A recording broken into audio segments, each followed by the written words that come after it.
or That's a lot, though. If we could, Yeah, I would. how they go. I wouldn't recommend that, Angel. I would definitely recommend that they just put them in the chat box, and we'll respond accordingly. Are we streaming right now? okay. So we should be able to copy that link. Okay. Yeah, I'm able to copy the link now. Can you put it on the district website? I'll try it, and then we'll make the announcement. I'm doing it right now.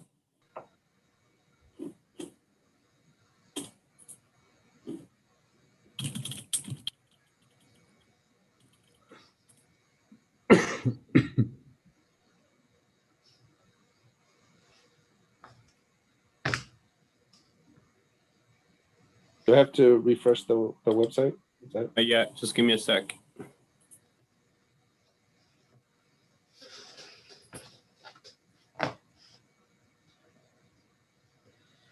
Angel, stop touching your face. I know it's a bad habit.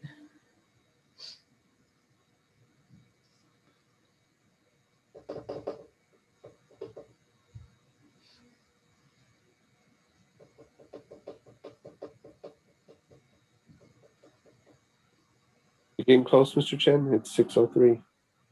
Just give me 1 second. I'm almost there, and here we go. It's on district website now, and I'm going to start a web. You want to click on it now? I just refreshed. Where can I find it? Right side or left side?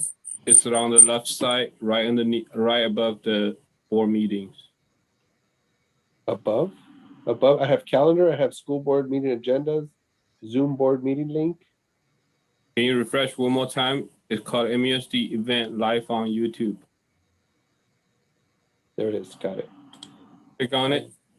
Yes, we're good. We're good. Okay. All right, I'm going to start this now. Angel, you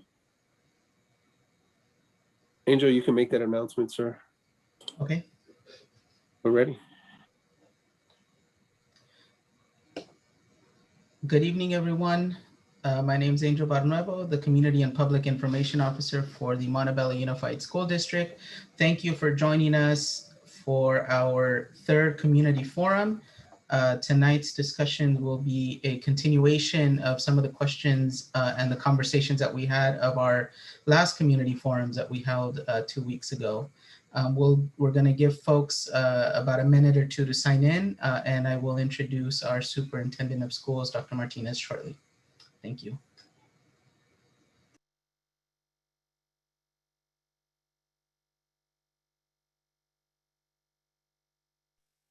While we give folks a moment, I'm sorry.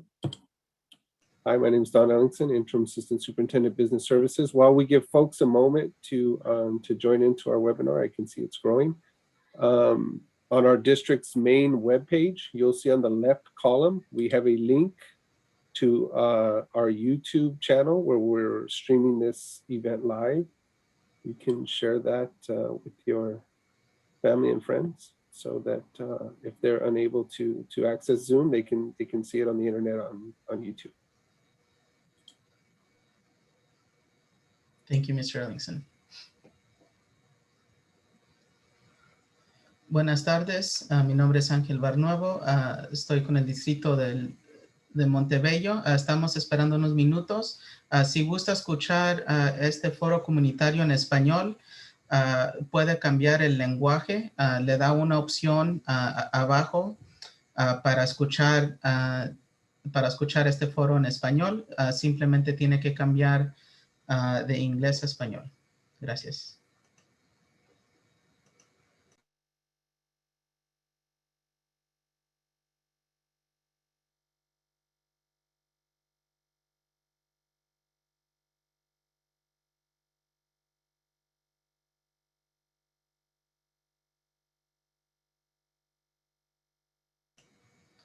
Okay, it's a little after 6:05. Why don't we go ahead and get started? Good afternoon, everyone. My name is Angel Barnuevo. I am the Community and Public Information Officer for the Montebello Unified School District. Thank you for joining us this evening. At this moment, we will be going over some of the conversations of our last community forum. So this will be a charter schools conversation part 2. Thank you for joining us this evening.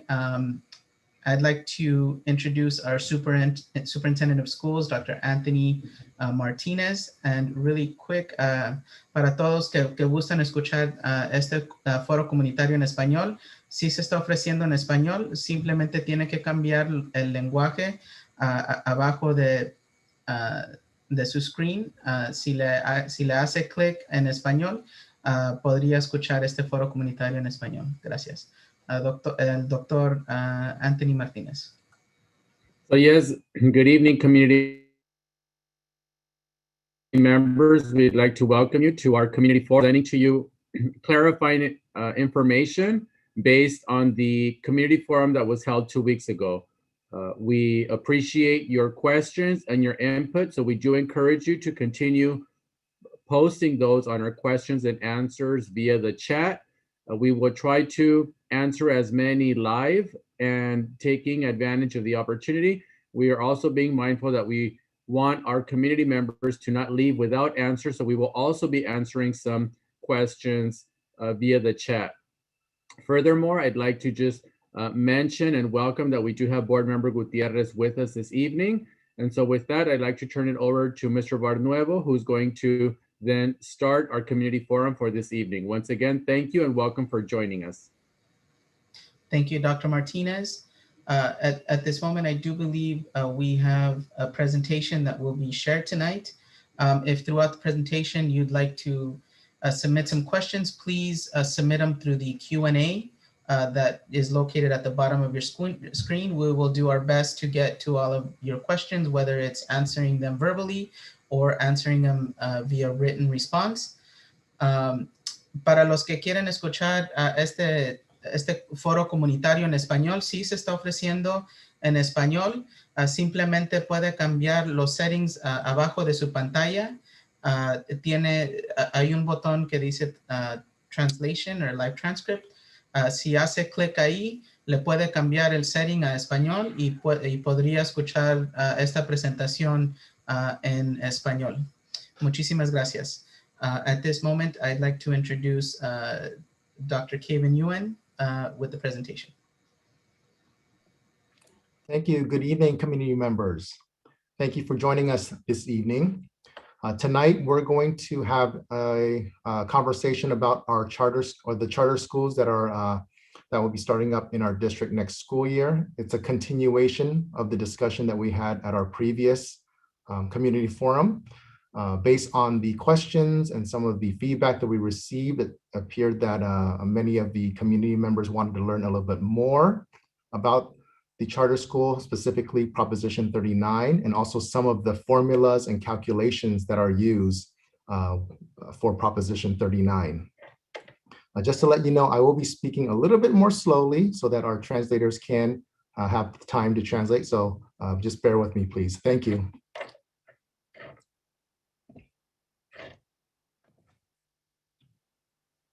Here's just a recap.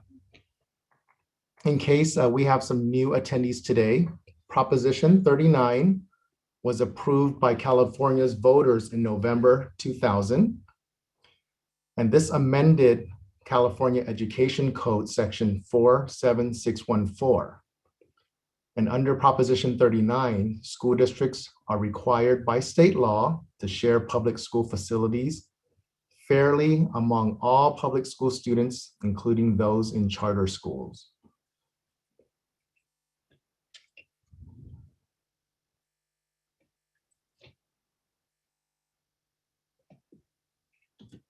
Here is a recap of the timeline that we are required to meet. And the request starts on November 1, where the charter school submits their request for facilities. And they also have to include their projected average daily attendance. And then every month, the first of the month, the district will review and respond, and then the charter school responds all the way until April 1st, in which the district will make a final offer to the charter school. And then by May 1st, the charter school must notify the district in writing to either accept or decline the final offer.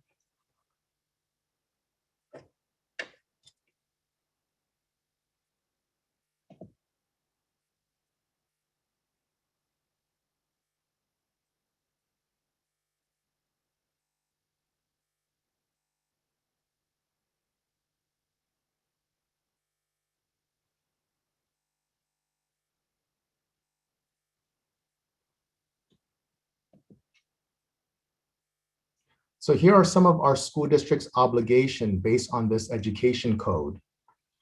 So the school district has to provide reasonably equivalent facilities to accommodate the in-district students.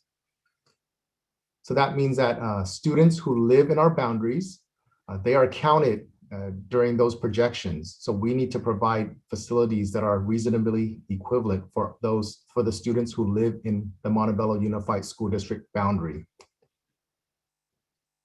The facilities also must be contiguous, meaning located on one site or immediately adjacent.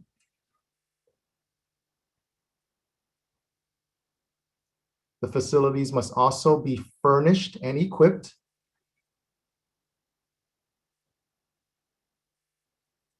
And then the district also needs to make reasonable efforts to provide the charter school with facilities near to where the charter school wishes to locate.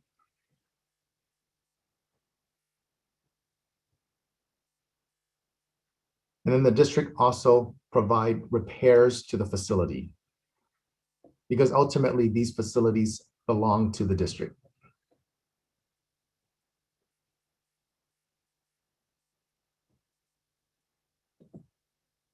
The school district also has some rights. So one of them is the school district cannot be required to use unrestricted general fund revenue to buy or rent or lease facilities for the charter school. We can also charge a pro rata share of the facility costs, which we will talk a little bit more later. The charter school must conduct their routine maintenance. You know, they have to take care of the smaller things, you know. And then should the charter school be allocated more space than what their average daily attendance is, we can actually charge them for that extra space. For instance, if the charter school says that they will have 200 students, and then when the first day of school starts, they only have 100 students, and we initially gave them 10 classrooms, and now they're only using 5 classrooms, we can charge them for the other 5 classrooms.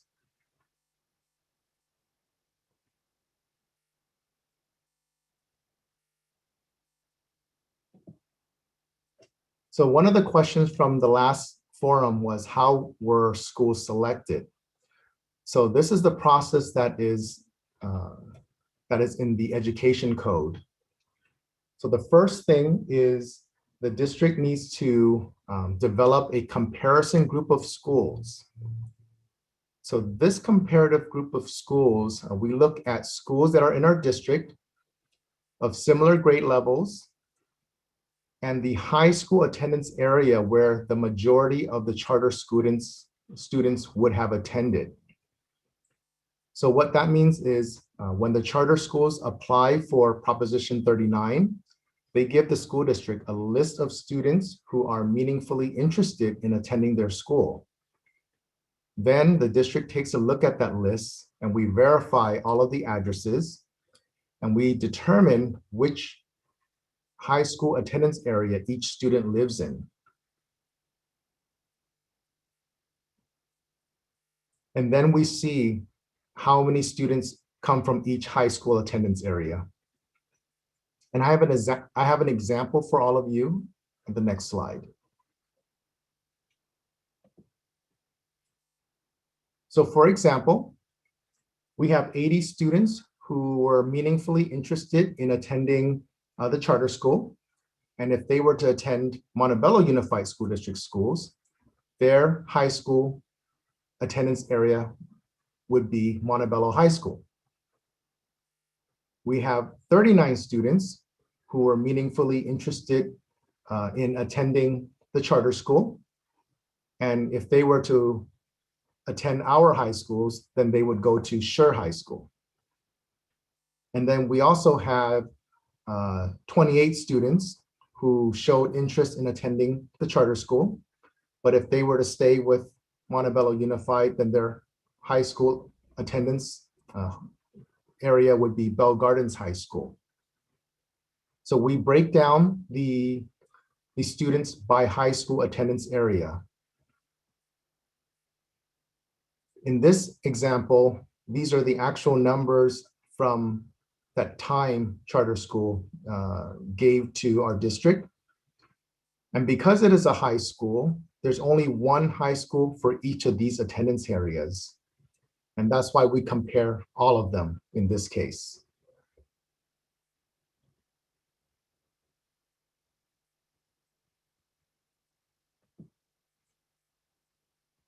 For KIP, and again, these numbers are what was presented to us in their request. There were 37 students who were meaningfully interested in attending the charter school. And these 37 students live in the Schur High School attendance area. There were 33 students who were interested in attending the charter school. And these 33 students live in the Montebello High School attendance area. And then there were 16 students who were interested in the charter school, and these 16 students live in the Bell Gardens High School attendance area. So we take a look at the numbers, and 37 of the students, those are the majority, attend or live in the Schur High School area. And because this is an elementary school, then we look at the elementary schools that feed into Schur High School. And as you'll see in that first row, we have the schools: Wilcox, Potrero Heights, Montebello Park, Gascon, Bella Vista. So those are the schools that we look at, and we compare to see which one is a possible Prop 39 co-location school.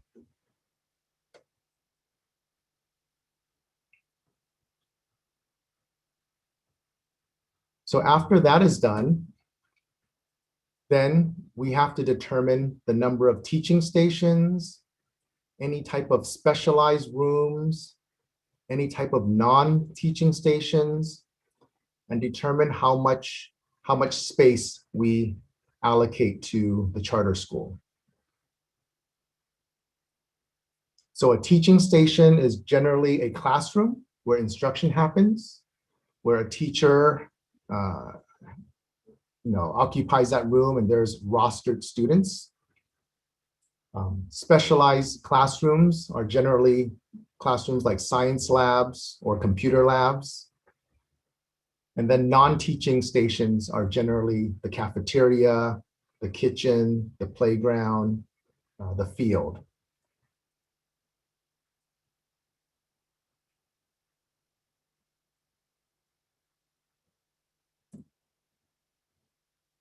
This is how we calculate the capacity. So first, we count the number of classrooms in the comparison group schools using an inventory. There's an inventory that schools will fill out to list how many classrooms they have, how many auditoriums, bathrooms, kitchens, fields. And then we take that information and we adjust the number to reflect those classrooms provided to students in the comparison group school. So we only look at the comparison group school data. Remember, the comparison group schools are those that feed into, in this case for KIP, Schur High School area. And then we use the resulting number as the denominator in the average daily attendance classroom ratio for allocating classrooms to the charter school based on the projected average daily attendance. And I have an example for you on the next slide. I know this may sound a little bit confusing, but I do have the formulas in the next slide that will help give you an idea of how this is calculated.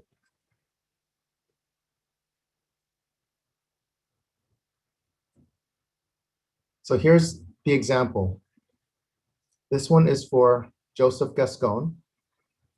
Their average daily attendance is 690. The number of classrooms that they have at Gascon is 36. So when you take 690 students and you divide it by 36, it comes out to 19.17 students per classroom. So that is the ratio for Gascon. It's one classroom for every 19.17 students. So what we do is we do the same calculation for all of the comparison schools. So we have one for Wilcox, we have one for Bella Vista, one for all of the schools in the SURE cluster. And after we calculate all of the ratios for those schools, we average them out. So the average for this comparison school, these comparison schools, is one classroom for every 19.45 students.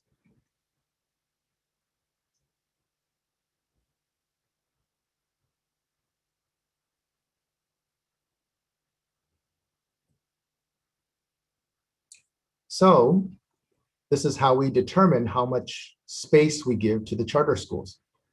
So in this case, KIPP tells us that they project that to have 82 students, 82.07 students.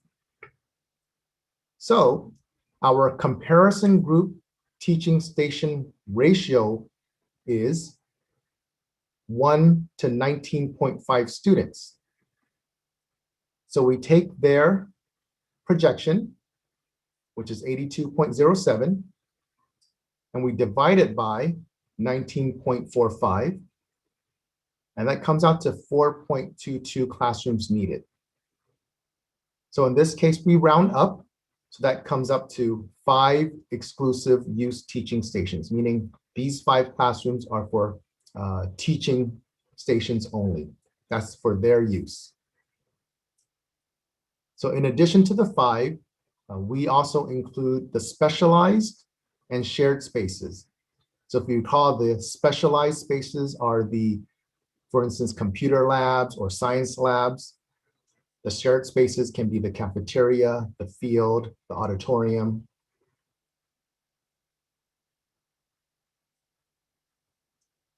So this is how we calculate the number of rooms or spaces for the charter school. And this is a real calculation for KIPP.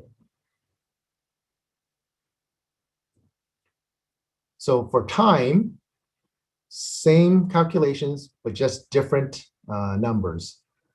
So Montebello High School has an ADA, or average daily attendance, of 2,140 students. Montebello High School has 77 classrooms. So you take the average daily attendance, 2,140, divided by 77. That comes out to 27.79 students per classroom. So their ratio is one classroom for every 27.79 students. Again, we do the same for all of the comparison schools here. So in this case, we compared Montebello High School, Bell Gardens High School, and SURE High School. And then we took the average of all of the ratios, and the average comparison schools ratio is one classroom to 27.19 students.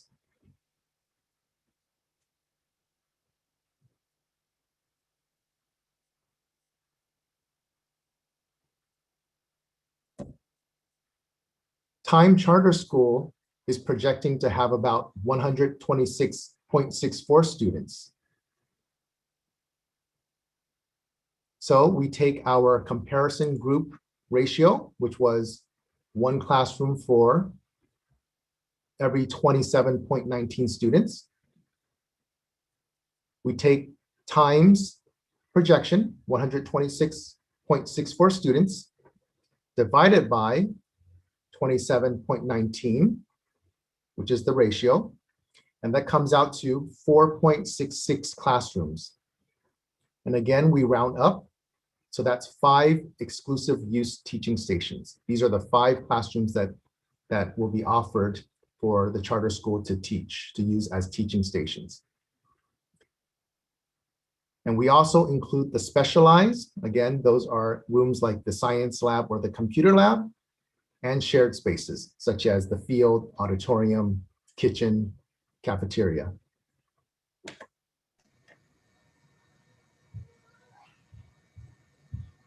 And the final thing that we look at is the condition of the facilities.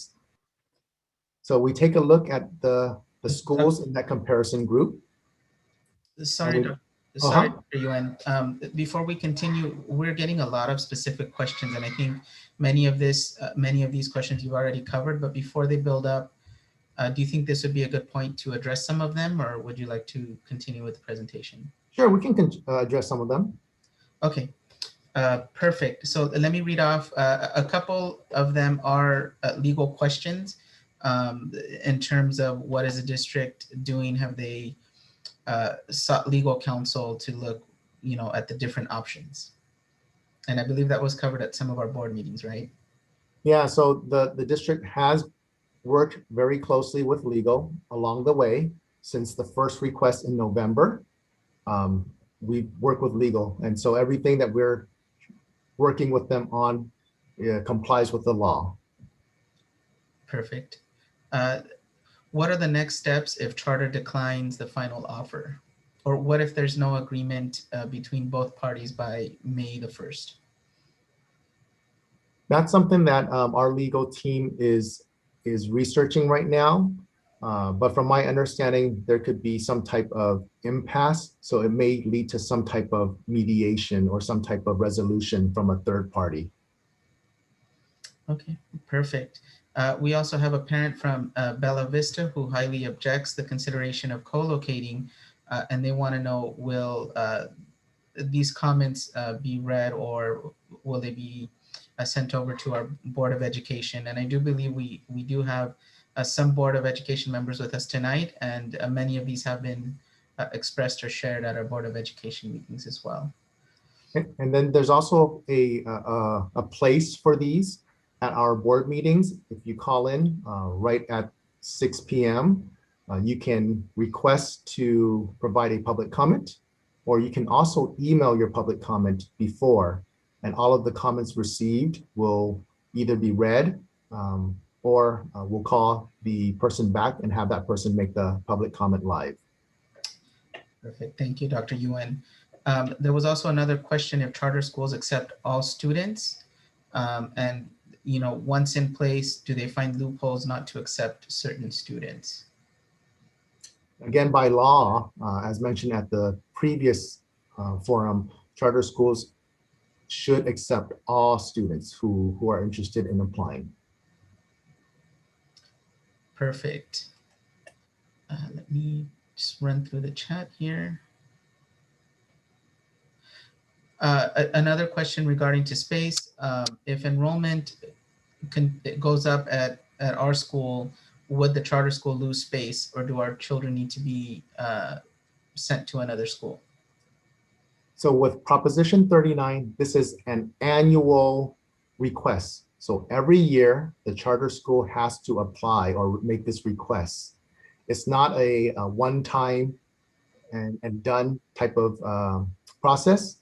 So again, the process allows for changes. So if Montebello Unified School District schools have more students and less space, then there's less space to offer to the charter schools.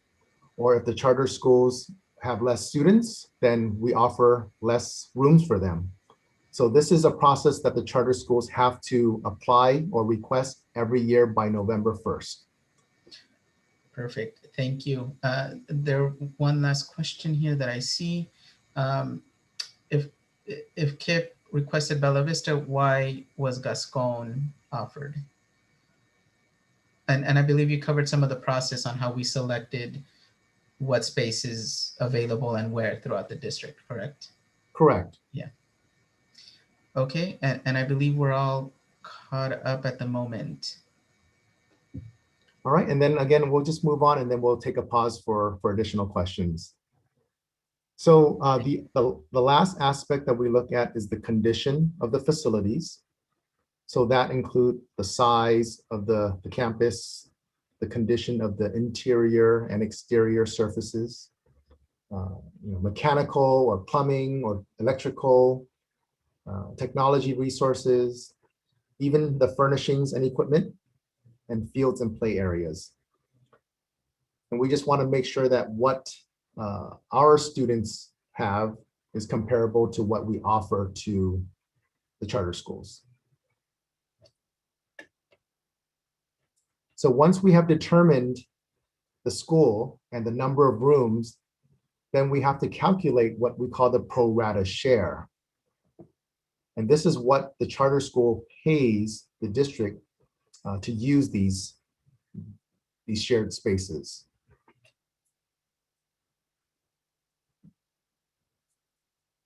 So in order to find out what that pro rata share is, we have to calculate the district's facilities costs that is paid with unrestricted revenues from the district's general fund. So we calculate all of our expenses, electricity, trash, water, maintenance.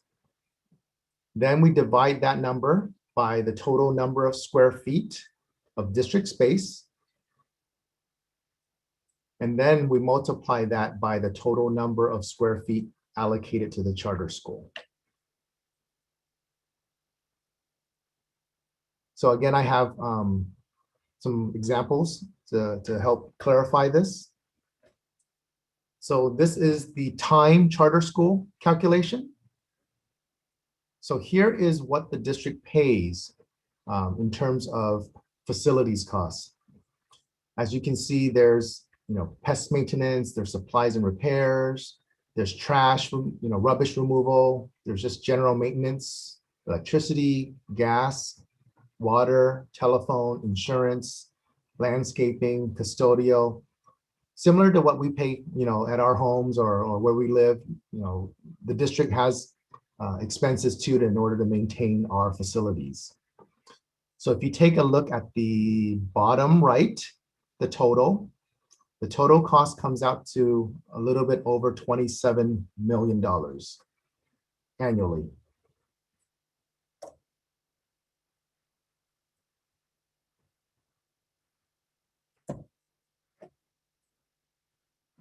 So the total district building square footage is 2,270,783 square feet.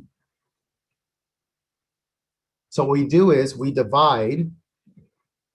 take the total amount, I'll go back, the 27 million, and you divide it by the total building square feet, the 2.2 million.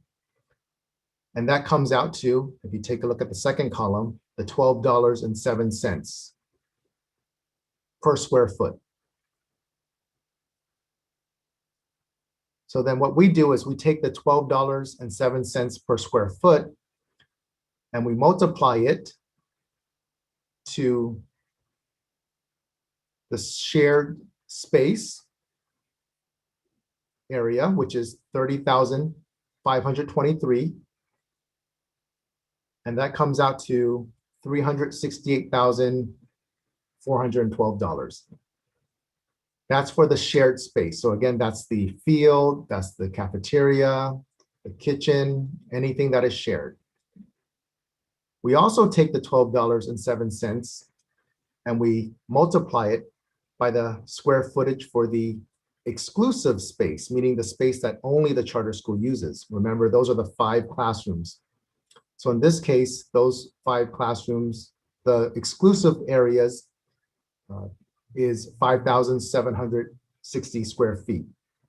And when you multiply that by $12.07, that comes out to $69,523. Then we add those 2 figures together and the total cost comes out to $437,935.81.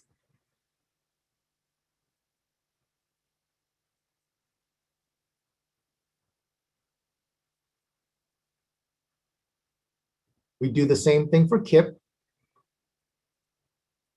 Again, our district facilities costs are the same. The square footage is the same. So therefore, the cost per square foot is the same, $12.07. The only difference here is the school site is different. So therefore, the square footage is a little bit less at the elementary school compared to the high school. So in this case, the shared space is about 6,720. And when you multiply that, it comes out to 81,000. Exclusive space is 22,689. And when you multiply that with our pro rata share of $12.07, that comes out to a little bit over 273,000. And you add the two, and that comes out to an annual pro rata share of close to 355,000.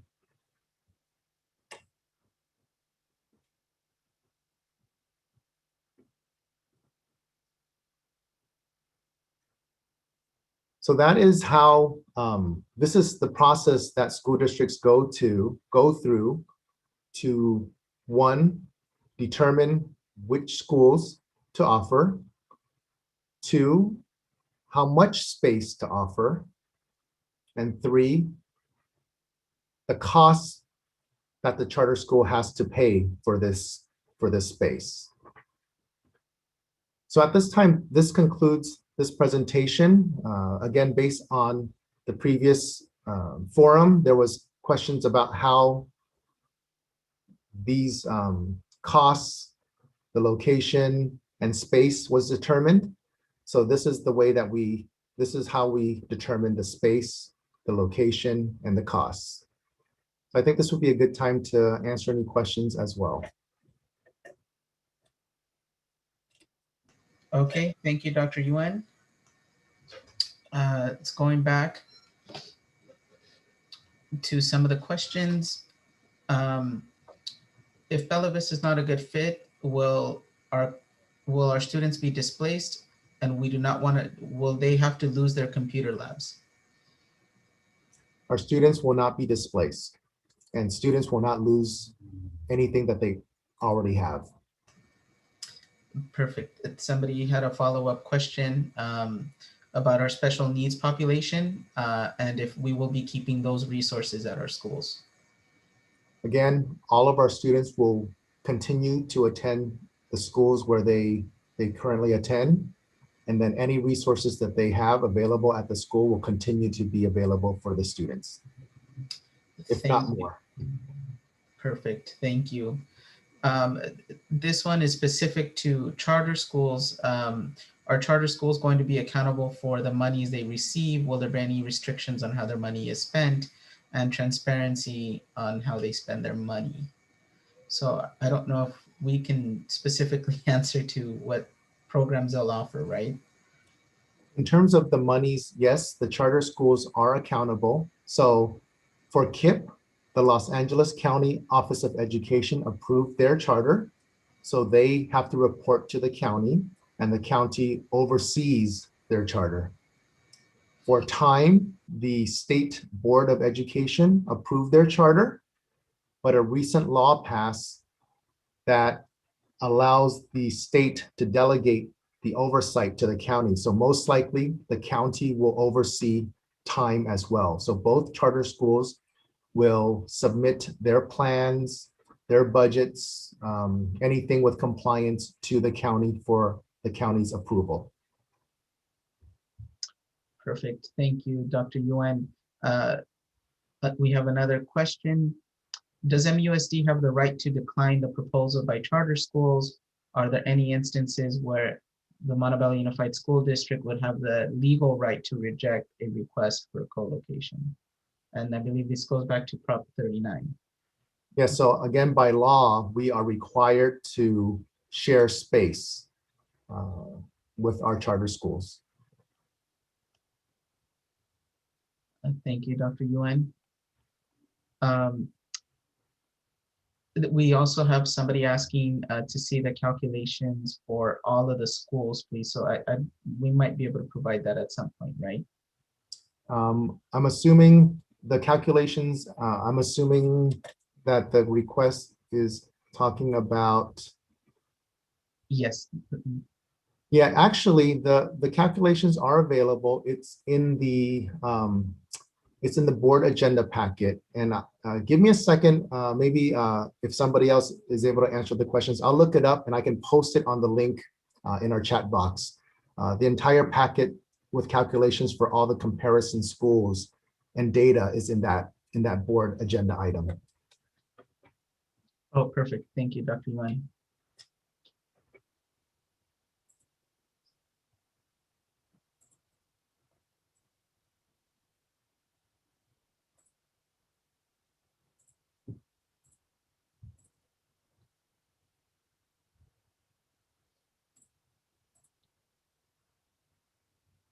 So Dr. Yuan, we have another question specifically to the Montebello High School example that you gave.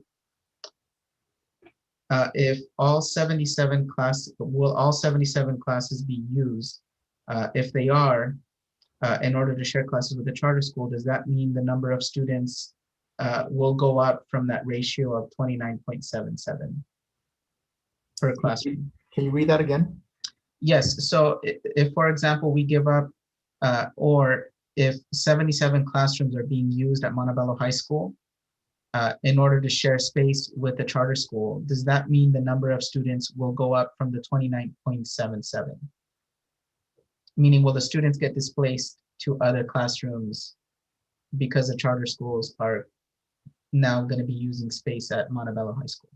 No, so the 77 classrooms means that there are 77 classrooms at Montebello High School.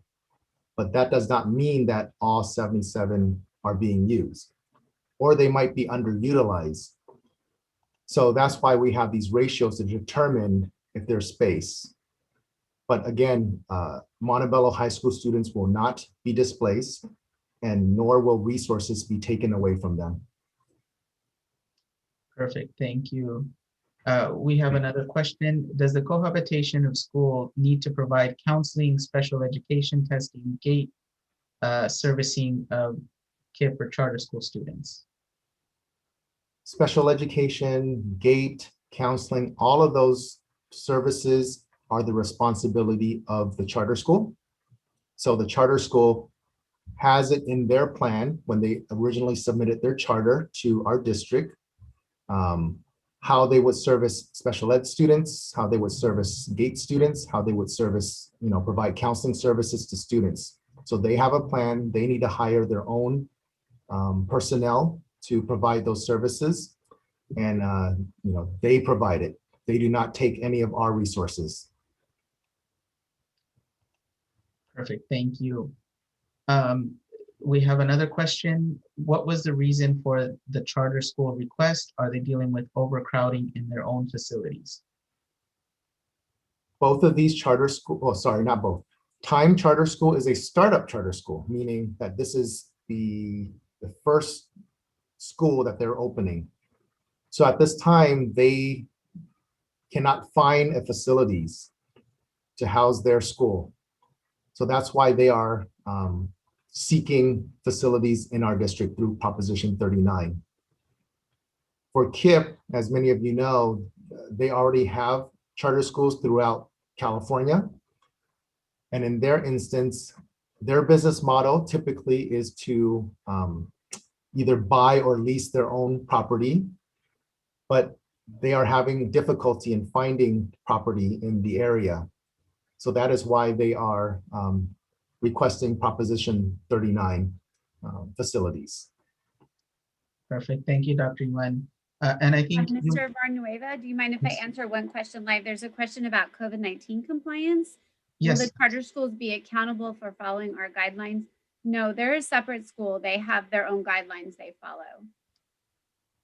So Perfect. thank you for that, but I wanted to make it clear they're their own operating school. Perfect, thank you, Dr. Garland. Dr. Yuan, I believe you already answered this, but be good to cover it. What happens to teachers, custodians, and cafeteria workers at the schools that KIPP or time will get? So will they get our staff or do they hire their own? They hire their own. So as an example, for meals, from what we understand, they're not using our staff in the kitchen or cafeteria. Instead, they will probably outsource it and have the meals delivered daily to their students. Perfect. Thank you, Dr. Yuen. And then if I may follow up with the question about the calculations for the other schools. If you go into our district website and then you go under Board of Education and go under current agenda, if you look at the January 27, 2021 agenda, you will find both the time and the KIPP preliminary offers in there with the calculations. So again, if you go into our website and you download the January 27, 2021 agenda, you will find both the time and the KIPP data that one of our audience member was requesting. Perfect. Thank you, Dr. Yuen. We did have. I could answer the question too about the charter school not having resources. Will they rely on the home or the district? Yes, they please. are again their own standalone schools, so they're supposed to have those resources. There was some special education questions earlier regarding services that are, for example, in the students' individual education program. If they don't have staff in order to deliver those services, they often will contract out. Sometimes they do rely on the home district, but they would have to contract out to us. So oftentimes they find other contracting companies for those pieces. So no, they don't rely on us in that sense. They're their own school.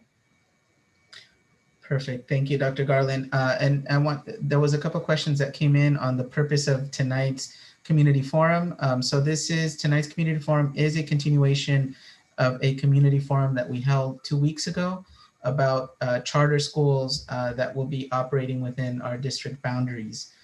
So, tonight 2 weeks ago, we didn't get a chance to go over all the questions, so we're answering some of those tonight, additionally with some new questions that have arose this evening.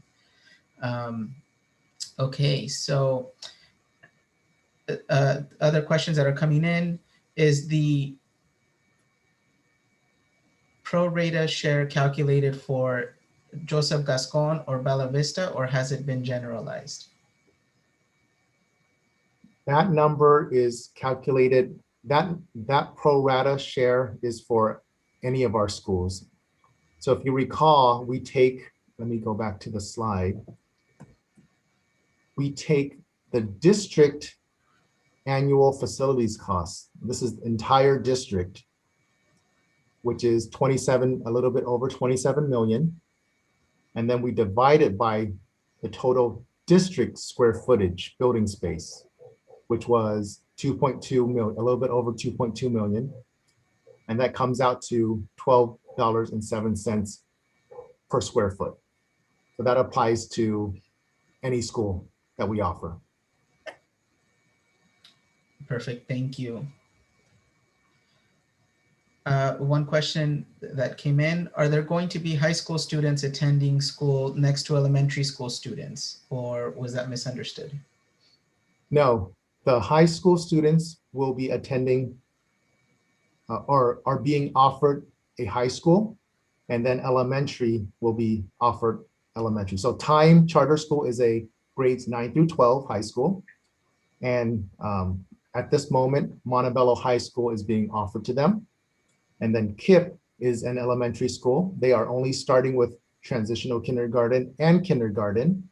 And Joseph Gascon is currently offered to them as Proposition 39 facilities. There will be no crossing of grade levels.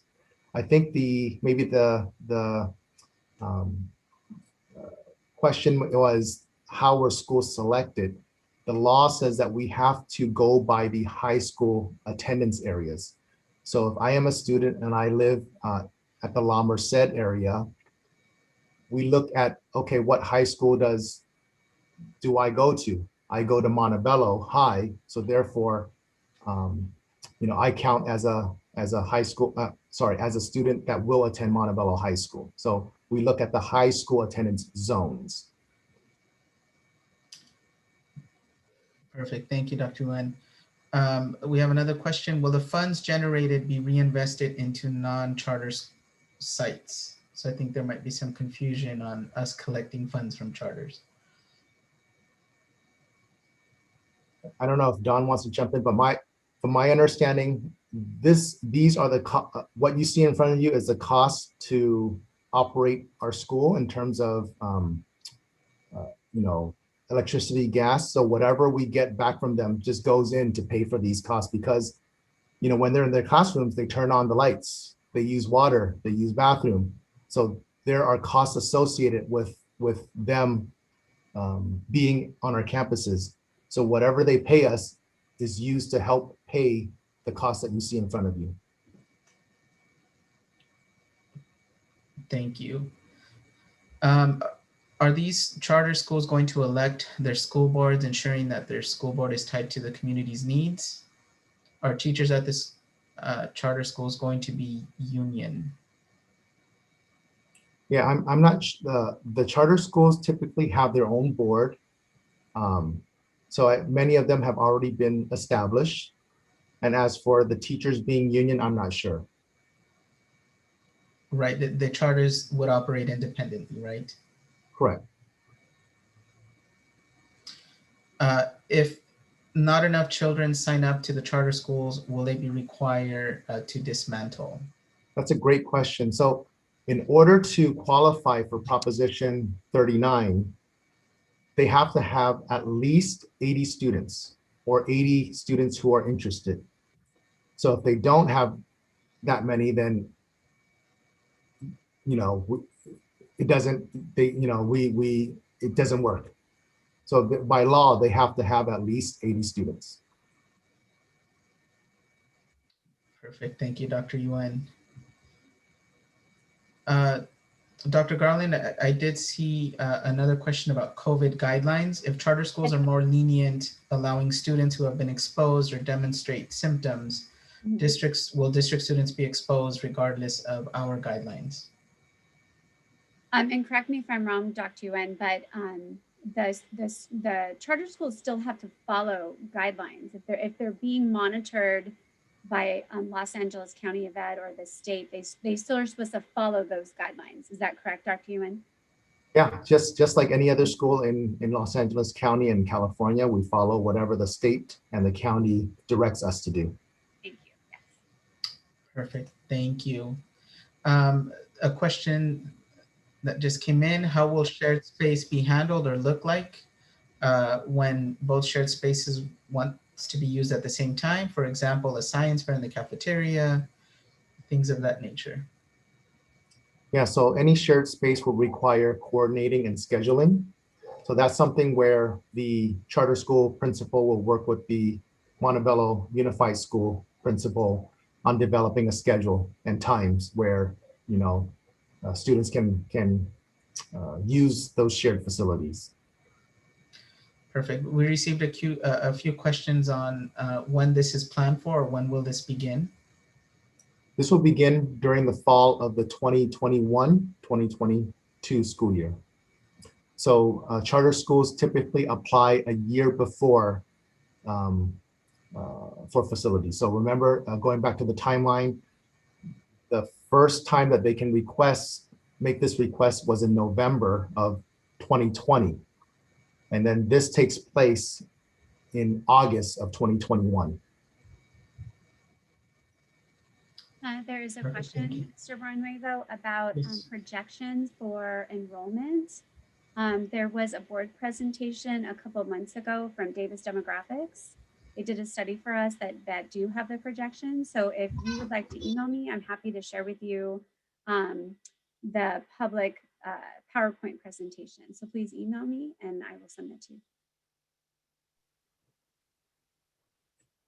You're on mute, Angel. Perfect. Thank you, Dr. Garland. Yes, we will make that information available. Okay, I still keep seeing, Dr. Yuen, some questions about Bella Vista losing computer lab space or eliminating computer lab space. You want to touch on that again? So if you recall, going back to the way that classrooms are chosen or how they are selected, any room that is available is subject to being shared with the charter school. So as an example, if there is a room that is being used as a computer lab, that could potentially be turned into a classroom for the charter school if there's no, if needed. So I think that's where this question is coming from is, will a school lose their computer lab with the co-location? It might, but if there are enough empty classrooms to meet the needs or meet the projections of the charter school, then perhaps that lab would not be dismantled. Perfect, thank you. Will the charter schools have sports programs? Will they offer sports activities? Based on their application or their charter, for KIP, I don't believe there is. For time, I don't believe there is either. Perfect, thank you. There's some questions coming in. Will Fremont be going to become the Vail High School? At this time, Fremont is Fremont Elementary School. Perfect, thank you. I'm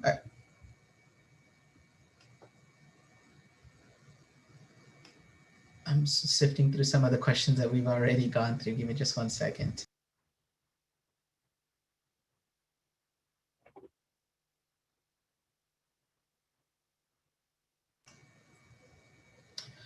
Dr. Yuen, we have some questions about when the charter schools have a deadline to respond to our offers or counter offers. I know that was in your presentation. You mind covering that again? Yes. And then there's So, a question if SURE is sharing a campus. I don't believe that. yes, so SURE is not a work, the district is not offering SURE. So on March 1, the charter responded to our preliminary proposal. So by April 1, the district will make a final proposal. So if we offer space by April 1, then the charter must respond by May 1. If we, let's just say if we were to offer them, make a final offer today, then they have 30 days to respond to us. And if they don't respond to us, then all of the facilities return back to, I guess, the district, or they cannot use it anymore, and they cannot use it for another year, and they have to wait for the full cycle to apply again. So they have to respond in order to accept or decline the final offer. Perfect. Thank you, Dr. Yuen. And at this moment, in respect of everyone's time, I believe it is 7 o'clock. I believe we are all caught up with the questions. Do we have some comments from our superintendent, Dr. Martinez, at this time? Yes, good evening. I just want to thank our attendees who joined us this evening. At one point, we had close to 200 attendees, so we're very pleased with the turnout. I know there's great interest regarding the impact that these charter schools are having on the Montebello Unified School District. And just want to reiterate that these charter schools were not approved by the Montebello Unified School District Board of Education, but rather by other boards of education. And unfortunately, then we are the ones who have to find space for them on our campuses. I agree that it is very concerning. It is a very difficult decision for our Board of Education, something that they must take into consideration, as they also need to abide by education code. They are bound to reply by the April 1st deadline that Dr. Yuen shared with you. The Board of Education is scheduled to receive a presentation by Dr. Kaven Yuen Dr. Allison Garland and Mr. Ellingson next Wednesday on March 17th on the response to the charter schools, but then also to present our Board of Education on what are we doing when it comes to our long-term fiscal planning. So we do invite all the attendees who joined us this evening to join us next Wednesday. It is a short period of time from March 1st to March 17th, where perhaps the Board of Education may not be ready to make this difficult decision on that day, but our Board of Education will need to make a decision by April 1st. If should the Board of Education not be ready at next Wednesday's meeting, then a special board meeting will be called. Again, as you can imagine, it is a very, very difficult question. So our intent is to provide the input that we have been receiving from the various stakeholders. One, whether there's public comment or input that is being emailed to us or phone calls. We are making our Board of Education aware of those. And in addition to those, we felt that it was imperative to offer these community forums. So we are scheduled to have another community forum in 2 weeks.